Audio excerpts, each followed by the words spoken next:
നമസ്കാരം കൂട്ടുകാരെ, എല്ലാവർക്കും സുഖമാണോ? ഇന്ന് നമ്മൾ ഒരു അടിപൊളി കാര്യം പഠിക്കാൻ പോവുകയാണ്. നിങ്ങളുടെ ടെക്സ്റ്റ് ബുക്കിലെ കണക്കിലെ കളികളൊക്കെ ഇഷ്ടമാണോ? എങ്കിൽ നമുക്ക് തുടങ്ങാം. 4ാം ക്ലാസ്സിലെ ഗണിതത്തിലെ ഒന്നാമത്തെ ലൈൻസ് ആൻഡ് ഷേപ്സ്, അതായത് വരകളും രൂപങ്ങളും എന്ന യൂണിറ്റിൽ നിന്നുള്ള ചില ചോദ്യങ്ങളും ഉത്തരങ്ങളുമാണ് നമ്മളിന്ന് നോക്കാൻ പോകുന്നത്. തുടങ്ങുന്നതിന് മുൻപ് നിങ്ങൾ ആദ്യമായിട്ടാണ് നമ്മുടെ ചാനൽ കാണുന്നതെങ്കിൽ മറക്കാതെ സബ്സ്ക്രൈബ് ചെയ്യണം കേട്ടോ. നമുക്ക് ഒരുമിച്ച് കണക്ക് പിടിച്ച് മിടുക്കരാവാം. അപ്പോൾ എല്ലാവരും റെഡിയല്ലേ? നമുക്ക് ആദ്യത്തെ ചോദ്യത്തിലേക്ക് പോകാം. ആദ്യത്തെ ചോദ്യം ടാൻഗ്രാമിനെക്കുറിച്ചാണ്. ഒരു ടാൻഗ്രാമിൽ എപ്പോഴും എത്ര രൂപങ്ങളുണ്ടാകും? ടാൻഗ്രാം. ഉത്തരം 7 ആണ്. എപ്പോഴും ഓർത്തു വെക്കേണ്ട ഒരു സംഖ്യയാണത്. ടാൻഗ്രാം എന്ന് കേൾക്കുമ്പോൾ തന്നെ 7 എന്ന് മനസ്സിൽ വരണം. ഇതൊരു ചൈനീസ് പസിലാണ്. അതിൽ എപ്പോഴും 7 കഷ്ണങ്ങൾ, അതായത് രൂപങ്ങൾ ഉണ്ടാകും. ഓക്കേ, അപ്പോൾ 7. അടുത്തത് ഒരു രൂപത്തിനെക്കുറിച്ചാണ്. ഐസ്ക്രീം കോണൊക്കെ ഓർമ്മയില്ലേ? ആ രൂപത്തിന്റെ പേരെന്താണ്? ആ രൂപമാണ് വൃത്തസ്തൂപിക. നമ്മള് ഇംഗ്ലീഷിൽ കോൺ എന്ന് പറയും. അതിന് ഒരു വളഞ്ഞ വശവും പിന്നെ താഴെ ഒരു പരന്ന ഭാഗവും ഉണ്ടാകും. നമ്മുടെ പിറന്നാളിന് തലയിൽ വെക്കുന്ന തൊപ്പിയില്ലേ, അതും ഇതേ ഷേപ്പല്ലേ? അതെ, അതും ഒരു വൃത്തസ്തൂപികയാണ്. കറക്റ്റ്. അടുത്തത് നമ്മൾ കളിക്കുന്ന ഡൈസ്, ആ രൂപം ക്യൂബ്. ഒരു ക്യൂബിന് എത്ര വശങ്ങളുണ്ട്? ഒരു ക്യൂബിന് 6 വശങ്ങളുണ്ട്. സംശയമുണ്ടെങ്കിൽ ഒരു പെട്ടിയെടുത്ത് അതിന്റെ മുഖങ്ങളൊന്ന് എണ്ണി നോക്കിയാൽ മതി. മുകളിലൊന്ന്, താഴെയൊന്ന്, പിന്നെ 4 സൈഡിലും ഓരോന്ന് വെച്ച്. അപ്പോ ആകെ 6. അതെ, 6. നമ്മൾ നേരത്തെ പറഞ്ഞില്ലേ ടാൻഗ്രാമില് 7 രൂപങ്ങളുണ്ടെന്ന്. അതിൽ എത്രയെണ്ണം ത്രികോണങ്ങളാണ്? നല്ല ചോദ്യം. ശരിയായ ഉത്തരം 5 ആണ്. ആ 7 രൂപങ്ങളിൽ 5 എണ്ണവും ത്രികോണങ്ങളായിരിക്കും. അപ്പൊ ബാക്കി 2 എണ്ണമോ? ബാക്കി 2 എണ്ണത്തിൽ ഒന്ന് സമചതുരവും മറ്റൊന്ന് സാമാന്തരികവുമാണ്. ഒരു പെട്ടിയുടെ വക്കുകൾ, അതായത് എഡ്ജസ്, എത്രയെണ്ണമുണ്ട്? നിങ്ങളുടെ കയ്യിലൊരു തീപ്പെട്ടിയുണ്ടെങ്കിൽ ഒന്ന് എണ്ണി നോക്കാമോ? 4 വക്ക്, താഴെ 4, പിന്നെ ഇവയെ തമ്മിൽ യോജിപ്പിക്കുന്ന 4 കുത്തനെയുള്ള വക്കുകളും. അപ്പോ 4+4+4 12. അതെ, 12. ഇത് വളരെ എളുപ്പമുള്ള ചോദ്യമാണ്.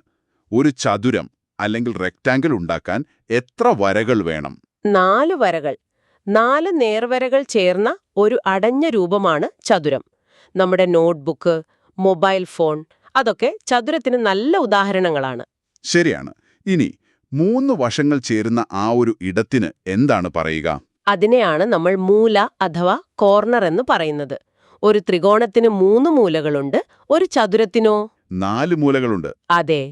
വള, പപ്പടം, അതൊക്കെ ഏത് രൂപത്തിലാണ്? വൃത്തം. വൃത്തത്തിന് നേരായ വരകളോ മൂലകളോ ഒന്നുമില്ല. അതിങ്ങനെ തുടക്കവും ഒടുക്കവുമില്ലാതെ ഉരുണ്ടിരിക്കും. ഇനി കുറച്ച് കണക്ക് ചെയ്യാം അല്ലേ? ഒരു സമചതുരത്തിന്റെ ഒരു വശം 8 സെന്റിമീറ്റർ ആണെങ്കിൽ അതിന്റെ ചുറ്റളവ് എത്രയായിരിക്കും? ചുറ്റളവ് കാണാനൊരു എളുപ്പവഴിയുണ്ട്. സമചതുരത്തിന് 4 വശങ്ങളും തുല്യമല്ലേ? അതെ. അപ്പോ ഒരു വശത്തിന്റെ നീളത്തിനെ 4 കൊണ്ട് ഗുണിച്ചാൽ മതി. അതായത് 8 ഗുണം 4. 32 സെന്റിമീറ്റർ. സിമ്പിൾ. സിമ്പിൾ. സമചതുരക്കട്ട അഥവാ ക്യൂബിന് എത്ര വക്കുകളുണ്ട്? ഇത് നമ്മൾ കുറച്ച് മുൻപ് പറഞ്ഞതാണല്ലോ, ഓർമ്മയുണ്ടോ നോക്കട്ടെ. ഓർമ്മയുണ്ടല്ലോ അല്ലേ? ഉണ്ട്. 12 വക്കുകൾ. അതെ, 12. അടുത്ത ചോദ്യം കുറച്ച് ട്രിക്കിയാണ്. ഒരു ചതുരത്തിന്റെ ഒരു മൂല മുറിച്ചു മാറ്റിയാൽ ആകെ എത്ര മൂലകളുണ്ടാകും? ഇതൊന്ന് ചിന്തിക്കണം. സാധാരണ ചതുരത്തിന് 4 മൂലകളുണ്ട്. നമ്മൾ ഒരു മൂല മുറിക്കുമ്പോൾ ആ ഒരു മൂല അങ്ങ് പോകും. പക്ഷെ പകരം അവിടെ 2 പുതിയ മൂലകൾ വരും. അങ്ങനെയാണല്ലേ? അതെ. അപ്പോ പഴയ 3 മൂലകളും ഈ പുതിയ 2 മൂലകളും ചേർന്ന് ആകെ 5 മൂലകളാകും. അപ്പോ ഉത്തരം 5. അതെ. ഒരു സമത്രികോണത്തിന്റെ, അതായത് ഈക്വലാറ്ററൽ ട്രയാങ്കിൾ, അതിന്റെ ചുറ്റളവ് 27 സെന്റിമീറ്റർ ആണ്. അതിന്റെ ഒരു വശത്തിന് എത്ര നീളമുണ്ടാവും? സമത്രികോണം എന്ന് പറഞ്ഞാൽ എന്താ? 3 വശങ്ങളും തുല്യം. അതെ. അപ്പോ ചുറ്റളവിനെ 3 കൊണ്ട് ഹരിച്ചാൽ ഒരു വശത്തിന്റെ നീളം കിട്ടും. 27 ഹരിക്കണം 3. ഉത്തരം 9 സെന്റിമീറ്റർ. ഒരു ചതുരക്കട്ടയ്ക്ക്, അതായത് ക്യൂബോയിഡിന് എത്ര മൂലകളുണ്ട്? ഒരു ചതുരക്കട്ടയെടുത്ത് എണ്ണി നോക്കിയാൽ മതി. മുകളിൽ 4 മൂലകൾ, താഴെ 4 മൂലകൾ. അപ്പോ ആകെ 8 മൂലകൾ. അതെ, 8. കൂട്ടുകാരെ, ഇതുവരെ പറഞ്ഞതൊക്കെ മനസ്സിലായോ? നിങ്ങൾക്ക് ഈ വീഡിയോ ഇഷ്ടപ്പെടുന്നുണ്ടെങ്കിൽ ഒന്ന് ലൈക്ക് ചെയ്യണേ. നിങ്ങളുടെ കൂട്ടുകാർക്കും ഇത് അയച്ചു കൊടുക്കണം. ഓക്കെ, അപ്പോൾ അടുത്ത ചോദ്യം, ഇത് ശരിയോ തെറ്റോ എന്ന് പറഞ്ഞാൽ മതി. എല്ലാ ചതുരങ്ങളും സമചതുരങ്ങളാണോ? അല്ല, അത് തെറ്റാണ്. എന്തുകൊണ്ട്? എല്ലാ വശങ്ങളും തുല്യമായ ചതുരങ്ങളെ മാത്രമേ നമ്മൾ സമചതുരങ്ങളെന്ന് പറയൂ. എന്നാൽ എല്ലാ സമചതുരങ്ങളും ചതുരങ്ങളാണ്.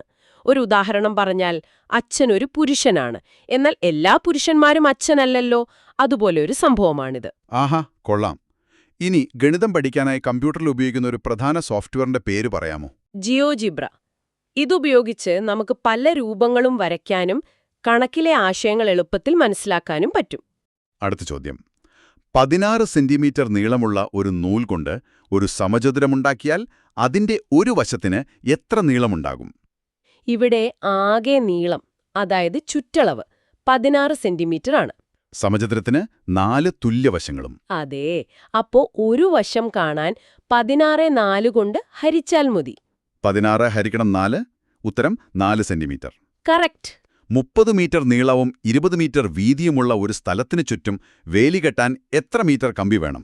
ഇത് ചുറ്റളവ് കണ്ടുപിടിക്കാനുള്ള ചോദ്യമാണല്ലേ? അതെ. ചതുരത്തിന്റെ ചുറ്റളവ് കാണാൻ നീളവും വീതിയും കൂട്ടിയിട്ട് അതിനെ 2 കൊണ്ട് ഗുണിക്കണം.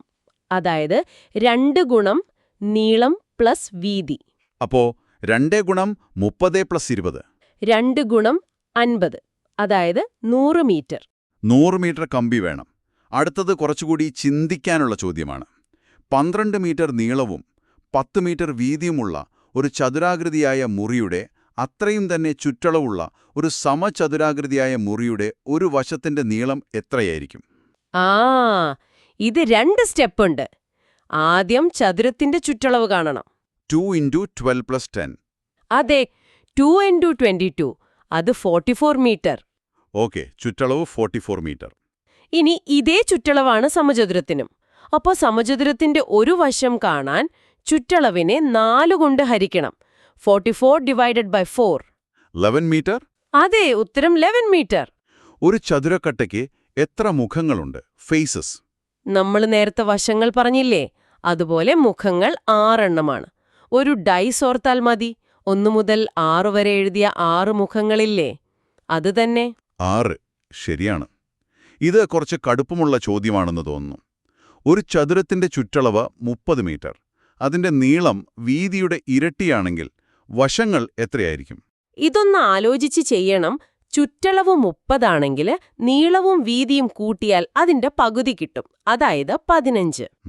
15. പിന്നെ ഒരു കണ്ടീഷൻ കൂടിയുണ്ട്. നീളം വീതിയുടെ ഇരട്ടിയാകണം, കൂട്ടിയാൽ 15 വരികയും വേണം. അപ്പോ 10ഉം 5ഉം. അതെ, നീളം 10 മീറ്റർ, വീതി 5 metre.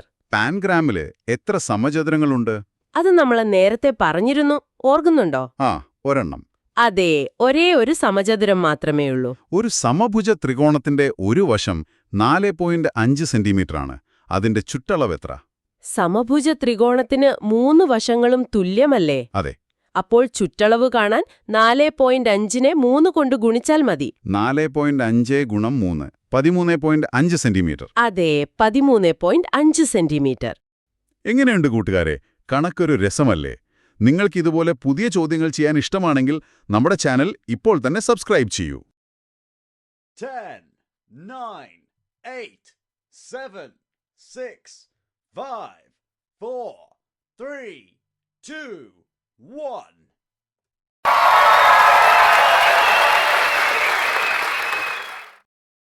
Ten, 9, 8, 7, 6, 5, 4, 3, 2, 1, go.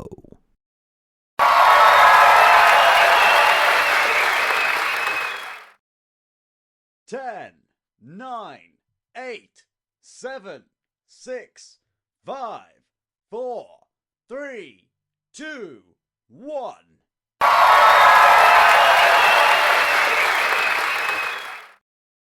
Ten, 9, 8, 7, 6, 5, 4, 3, 2, 1, go.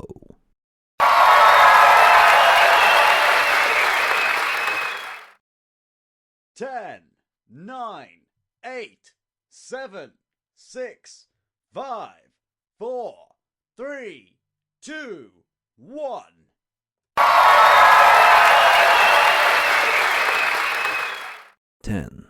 9, 8, 7, 6, 5, 4, 3, 2, 1, go.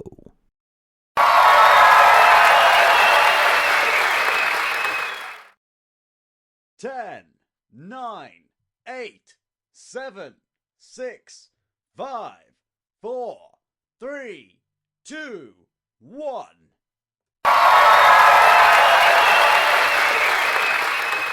10, 9, 8, 7, 6, 5, 4, 3, 2, 1, go.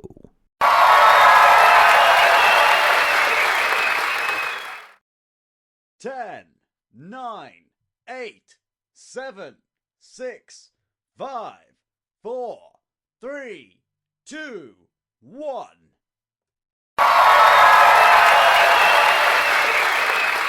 10, 9, 8, 7, 6, 5, 4, 3, 2, 1, go.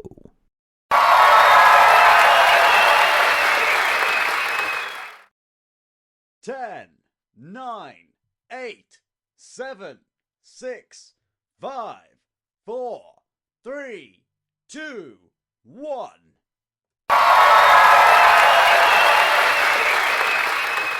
10, 9, 8, 7, 6, 5, 4, 3, 2, 1, go.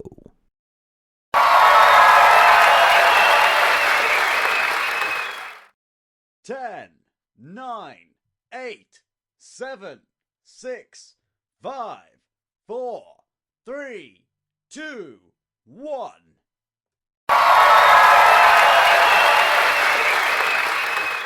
10, 9, 8, 7, 6, 5, 4, 3, 2, 1, go.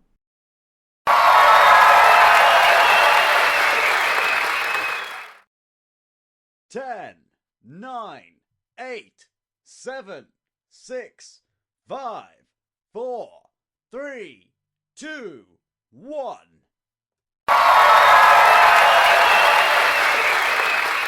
10, 9, 8, 7, 6, 5, 4, 3, 2, 1, go.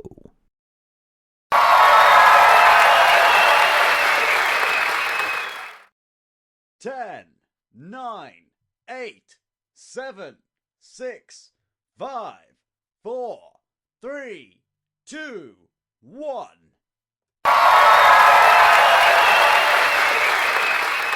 10, 9, 8, 7, 6, 5, 4, 3, 2, 1, go.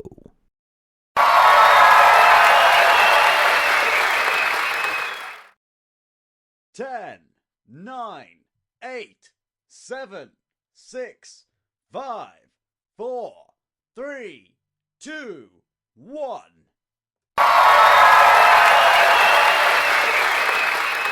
10, 9, 8, 7, 6, 5, 4, 3, 2, 1, go.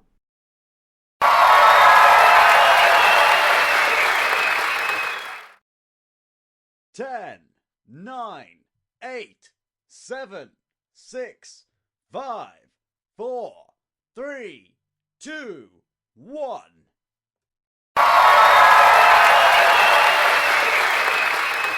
10, 9, 8, 7, 6, 5, 4, 3, 2, 1, go.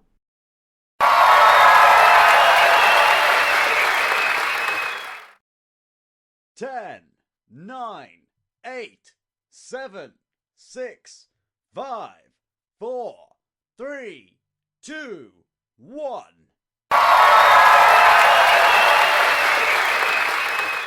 10, 9, 8, 7, 6, 5, 4, 3, 2, 1, go.